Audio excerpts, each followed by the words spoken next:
अहिल्यानगर पोलिसांचा धडाकेबाज ॲक्शन मोड, 140 वाहनांवर कारवाई, 1.5 लाखांचा दंड, 14 बुलेटच्या मोडिफाईड सायलेन्सरवर कायदेशीर फटकारा. अहिल्यानगर शहरात बेकायदेशीर वाहन चालकांवर अक्षरशः पोलिसांनी धडक मोहीम छेडली आहे. शहर डीवायएसपी डॉक्टर दिलीप टिपरसे यांच्या मार्गदर्शनाखाली ड्रंक अँड ड्राईव्ह विना नंबर प्लेट, फॅन्सी नंबर, विना हेल्मेट, मोडिफाईड सायलेन्सर, विना परवाना प्रवासी वाहतूक आणि रस्त्यात अडथळा निर्माण करणाऱ्या वाहनांवर 2 शनिवारी आणि आज रविवारी या दिवसांमध्ये मोठी कारवाई करण्यात आली आहे. माननीय पोलीस अधीक्षक सोमनाथ घारगे आणि माननीय अप्पर पोलीस अधीक्षक वैभव कलंबर्मे यांच्या आदेशान्वये शहरातील कोतवाली तोफखाना आणि भिंगार कॅम्प पोलीस ठाण्याच्या हद्दीत ही संयुक्त मोहीम राबवण्यात आली.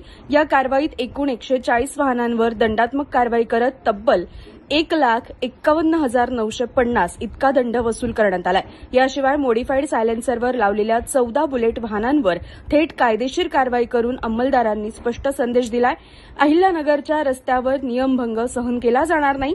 यावेळी शहर डीवायएसपी डॉक्टर टिपरसे यांनी सांगितलं की रस्ते सुरक्षित ठेवण्यासाठी आणि शहरातील वाहतूक शिस्तबद्ध करण्यासाठी अशा कारवाया यापुढेही अधिक तीव्रतेनं सुरूच राहतील. प्रतिनिधी निलेश आगरकर, नगर न्यूज 24, अहिल्यानगर.